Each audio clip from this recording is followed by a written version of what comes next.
Okay. Good evening, guys. Can you all let me know if you all can hear me and see a screen? Yes. Can see a screen? No. Yeah. All right. Perfect. So today, guys, we'll start from where we stopped last week. Okay. So for those who are joining completely newly for today, we have started the Unit 5 past papers last week. And if I'm not mistaken, we did from 2011 all the way until 2017. So we did all the MCQs of Unit number 5 first. So today what we will do is we'll start with the essay questions from 2000. Sorry, we did from 2011 to 2017. So we'll start from 2018. We'll do the latest papers 18, 19, 20, 21, 22. So there are 5 papers there. And then if we have some time, we'll move on to the essay questions as well. So I want to do at least 2-3 years of essay questions so that next class within the 2 hours, we can finish the entire unit number 5. So we'll see how it goes. Did you all at least finish the MCQs, guys? Yes. At least did all the MCQs and finish from unit 5. The document was sent on the group multiple number of times. Yeah. Yes, I'm telling you, it'll only take maximum around 15 to 20 minutes to do. Let's say one MCQ takes 2 minutes, right? You all could have finished all these MCQs in 2 hours. Right now, this is like around the 3rd week that we are doing this. So if you really wanted to finish, you could have. So please, on your end, try to do it and come. Okay. Right. We'll start with the 2018 A-level paper and we'll go on. Okay. So I want you all to give me answers on the chat box so that I know how much I need to explain. Right.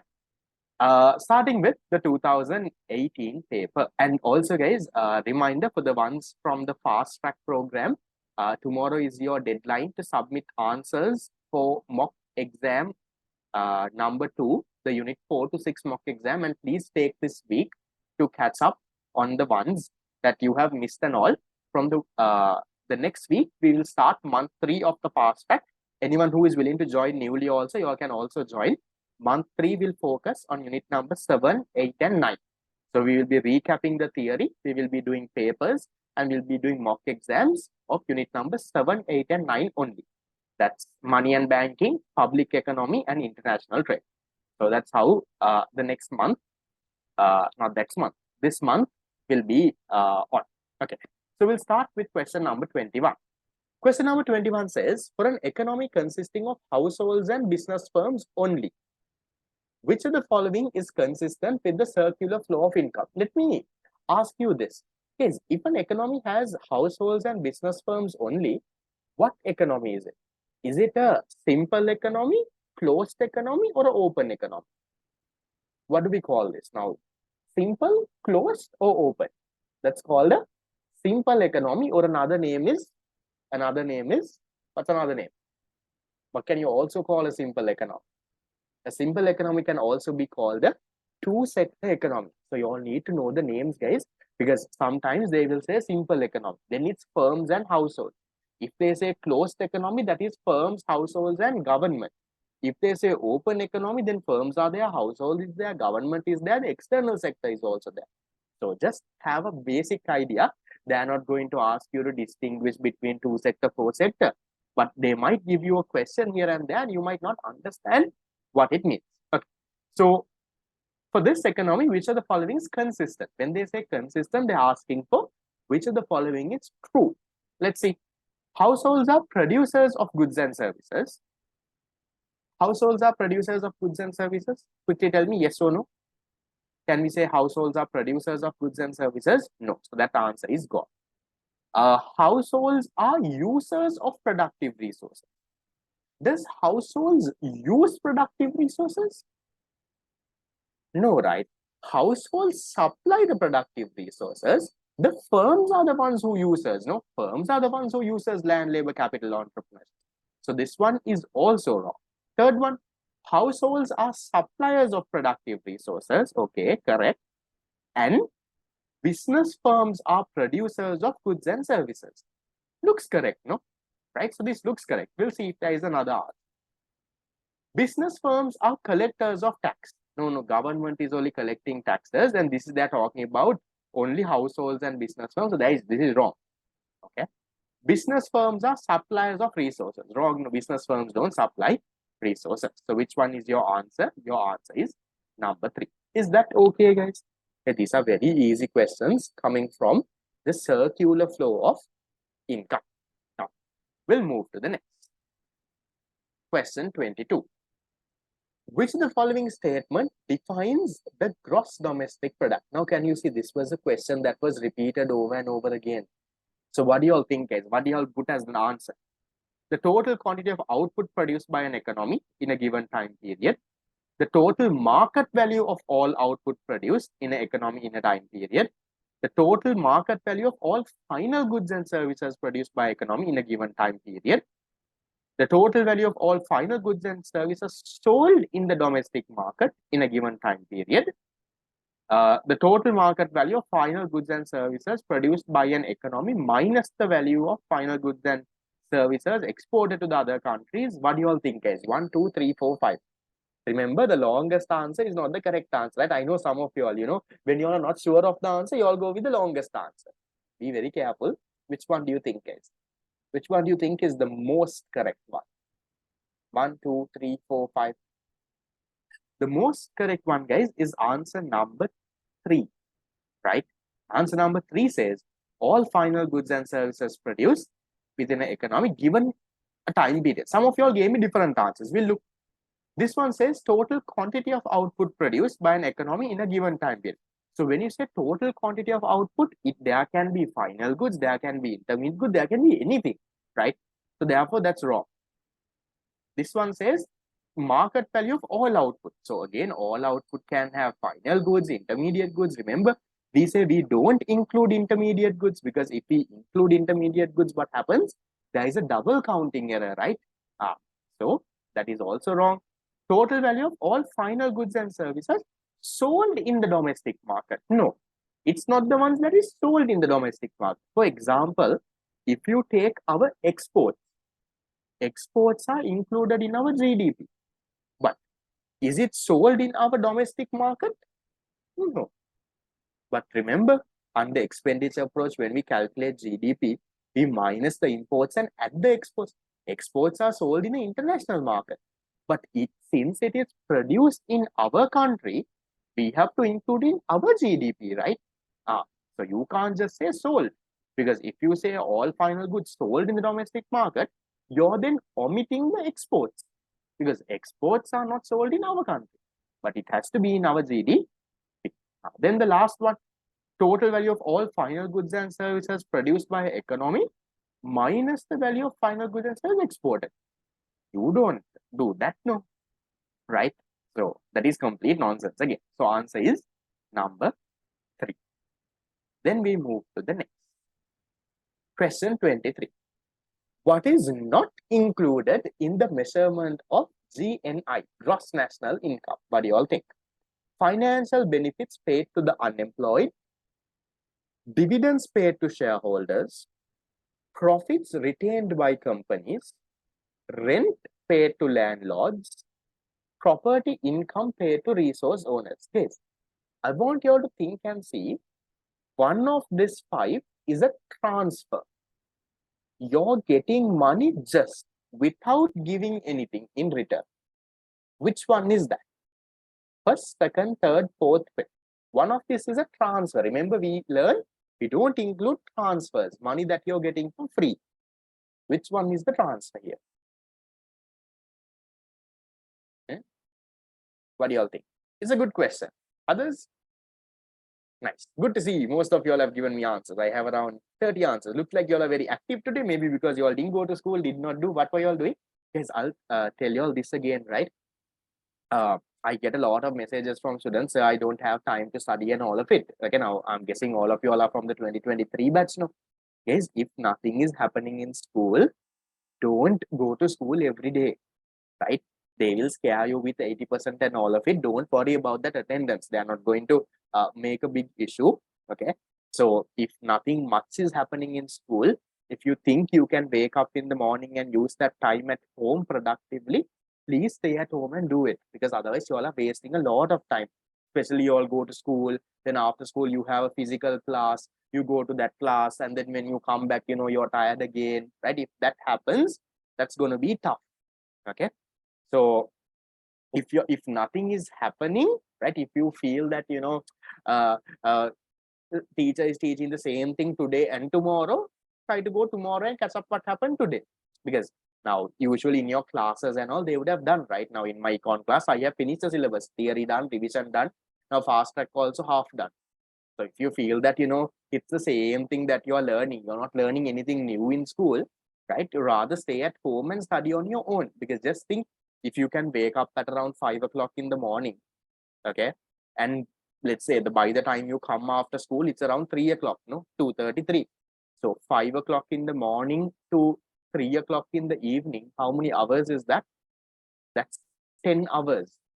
So within that 10 hours, rather than going to school, you could have stayed at home and done a lot of things. 10 hours is a lot of time, guys. Yeah. So what I have recommended is study 2 hours of econ for a day. So just think, right? Try to use your time wisely. So, I'm not saying don't go to school at all. Maybe go to school for a few days, right? Try to catch up those. Other days, you plan it strategically. I'm not telling you go on this day, don't go on that day. That's up to you to plan it strategically. Okay. So this one, guys, will go through the question again. Okay. Property income paid to resource owners. Now, when you say property income, that is rent, wages, interest, and profit. So this is by offering something. So you're giving some property, let's say you're giving your land on rent, you're giving your capital, you're earning an interest. So there is a two-way thing, no? So we include that in GDP. Then rent paid to landlords. Now rent paid to landlords, you have rented your property. In return, you're getting money. That's a productive service, right? Profits earned by companies. Now companies, they earn profits. Remember, we put that under gross operating surplus. Under gross operating surplus, profits are there. Then dividends paid to shareholders. Shareholders have invested their money. They are taking some sort of a risk. In return for that, they are getting dividends. You include. But if you look at answer number 1, financial benefit paid to the unemployed, this one, guys, is a transfer. What is a transfer? Transfers, we say, are unilateral transactions. What is unilateral? It's a one-way thing. You, without doing anything, just because you're unemployed, government or someone is giving you money. That is not adding any productive, thing to the economy. So those we don't include in GDP. So transfers, even transfers like pensions, transfers like Samurdhi benefits, we don't include those. Okay, that one is our answer. Interest paid by household government is a transfer. If it is not transfer, why it is not included in GDP?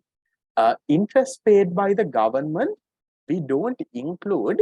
The reason is because government pays interest for loans that were taken like long ago. So it's not correct to include in this year's GDP. Now, for example, okay, now let's say Mahinda and all of them, when Mahinda was president, let's say in 2010, he took a loan to build the Lotus Tower at Nelumkulula. Now they are repaying that debt. So when they are repaying, they are paying interest also. So is it correct in 2023 when we repay like an installment, when we pay some sort of interest, is it correct to include it in 2023's GDP? Not right, no? So that is why you don't include this government interest payments win. Okay? Is that okay, guys? 23-1. Questions, problems? Okay. Moving the next. Right. So this is an interesting question. 2018. We'll see how many of y'all can get this correct. If y'all can get this correct, y'all are really good at this part. Assume that a hypothetical economy consists only of 3 industries. Okay. Industry A, using imported inputs of 30 million to produce an output sold for 100 million to industry B. Right. We'll go one by one, guys. Okay. if you take industry A, what is their gross value of output, total output they are producing?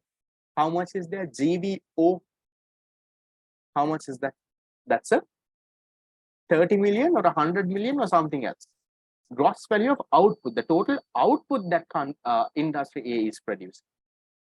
Think, read the second line. Industry A using imported inputs of 30 million to produce an output, sold for 100 million to industry B.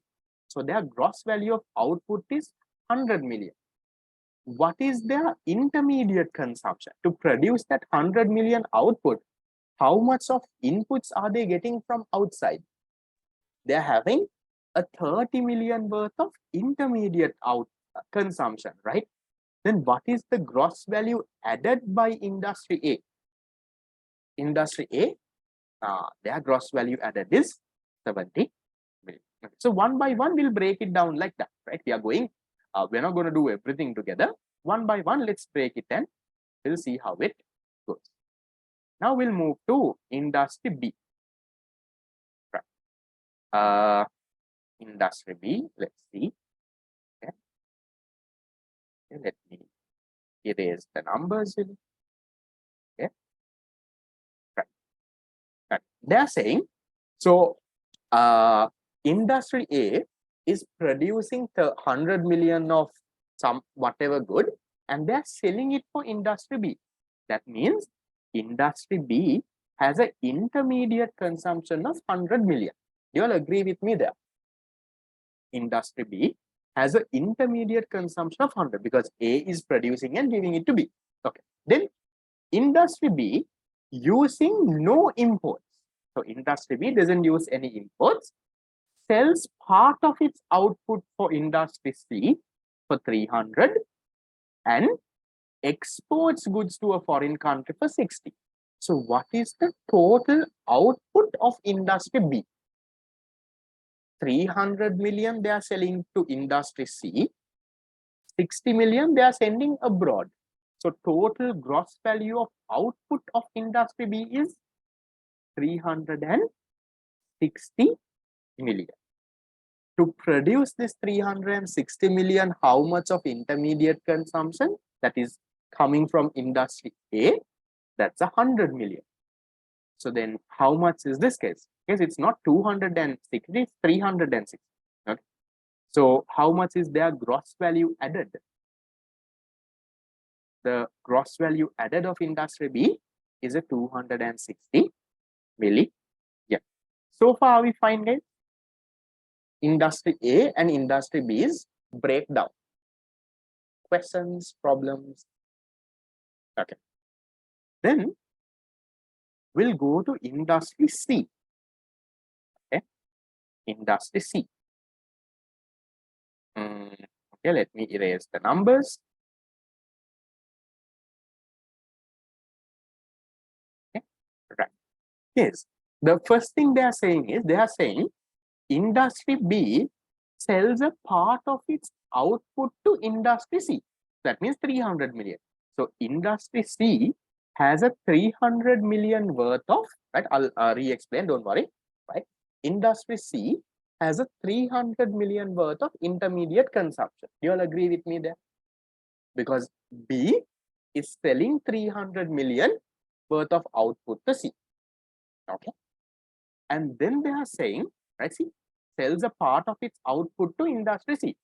That means industry C is using that as intermediate consumption. B is selling something worth 300 to C. C will use that and they will produce something else. So that 300 is intermediate consumption for C. Okay.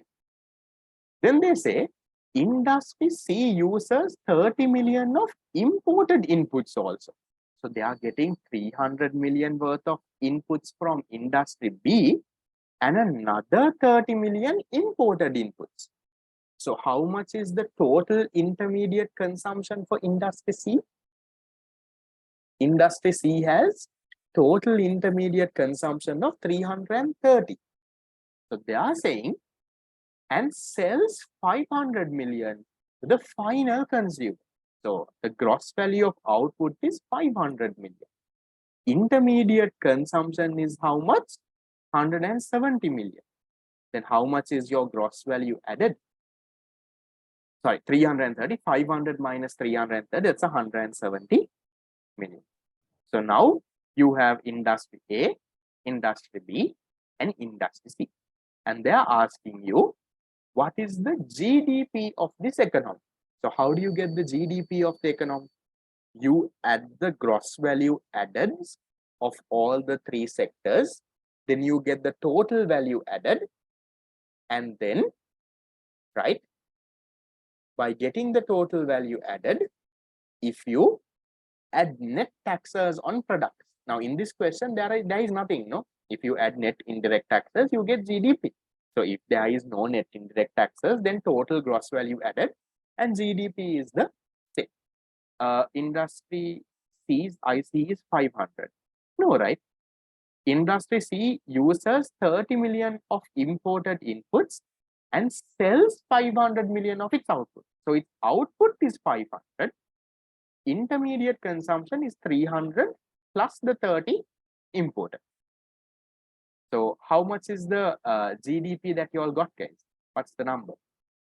Industry A has 70, B has 260, C has 170. How much is that in total? That's a 500 milli. Yeah, that has to be your answer. Okay. Now some of you all will wonder, so why did we do all of this? Can't we just take the final product approach? Some of you all will say, so why did we do all of these calculations? We could have just taken this 500 million sold to final customers, sir. Right? In this question, it can be correct. But remember, in case, in the middle stages, if there are exports and all of it, then it becomes wrong. So rather than that, it's better to calculate individually and add it up without, skipping all of these steps and just saying the final value of output can be taken. No, so I'll just take that 500. Okay. So be very careful with this. There's import and export in the question. So we can't take that as net taxes. So yes, there are no net taxes in this question. They haven't spoken of anything, right? In this question, they have not spoken about any net tax or anything, right? So we'll assume that there are no net taxes. So total gross value added will be equal to GDP as well. So the answer there is what? Answer is a 500 million. How many of y'all got this correct? I'll re-explain again as well. Don't worry. How many of y'all got this correct? Yes. If you have got it correct, you're at a good level, and that's good news for you. So let me quickly recap this question again, guys. So this question is a common type of question that they give. Okay.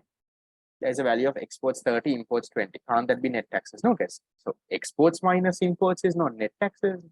Taxes minus subsidy is only net taxes.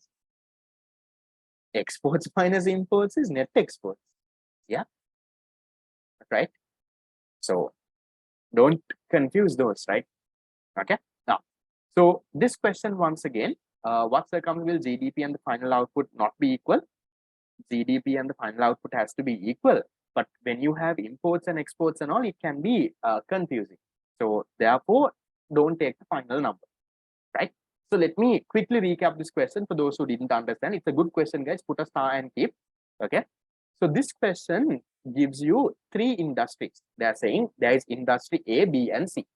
And then they are talking about these three industries, the inputs they are using, how much of output they are producing, they're talking about all of that. And finally, they are asking you, what is the GDP? So we know, according to the output approach, to calculate GDP, we have to get the gross value added, GVA, of all the industries. And then for that, if you add net indirect taxes, you get GDP. But in this question, there are no net indirect taxes. So then if you add all the gross value added, you can get GDP itself. Okay. That's why we are doing it one by one. So we are going industry A, B, and C in order. So if you look at industry A, they are saying, I'll use different colors, guys. Industry A, right, uses imported inputs of 30 million. That is this 30, intermediate consumption. They are using inputs of 30 million and produces an output of 100 million. So they are producing an output of 100 million. They are producing an output of 100 million using 30 million of imported inputs. So what is their value addition? Their value addition is a 70 million. That's how we got that number. Then I'll use a different color now. I'll use orange, right? See, industry A is selling their output of 100 million to industry B. So what does that mean?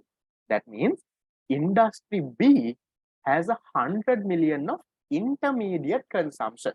Industry B has what? 100 million of intermediate consumption. Industry B has no imports, so they are not importing any raw material, and sells a part of its output to industry C. So they are selling part of it to industry C, that's a 300 million, and exports another part of 60 million abroad. Then what is the total output of industry B? 300 million that they sell for C and the 60 million that they export. So total gross value of output is 360.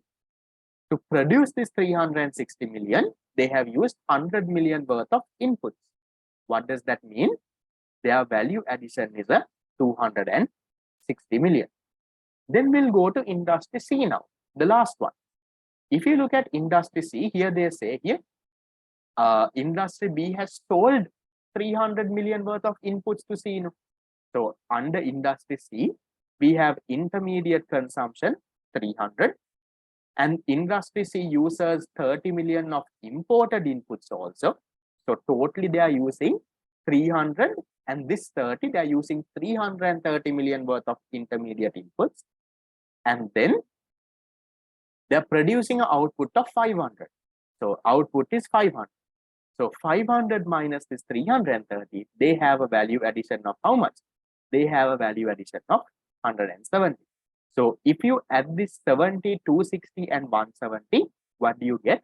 The total gross value added of this economy. To total gross value added, you add net taxes, you get GDP. But here there is no net taxes. So total value added will be equal to GDP. That's why I took the 70 plus the 260 plus the 170, that is 500 million, and I considered that as our GDP. 300 GOV minus 100 equals 200 plus 60 exports to. Go with this normal order, right? I don't think there is anything else that you need to do. Is that okay, guys? Can you all put a star and keep? It's a common question that you get. Okay, every year they change it a little bit here and there. Okay. Going to the next. All right, next question is 2019. So how did you all do so far in the 2018 question? This was the 21st one. Answer 3. 22nd, answer 3. 23rd, answer 1. 24th, answer 2.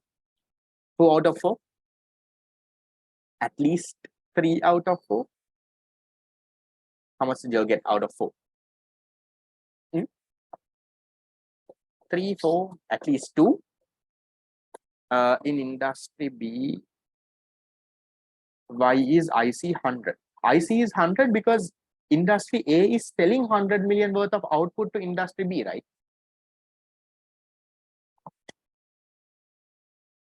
That is their, that becomes their intermediate consumption. See, they are saying industry A sold 100 million worth of output to industry B. That means industry B is using that 100 million and producing something else. That becomes their intermediate consumption. Okay, right. So with that, we'll wrap it up and we'll move to the next paper.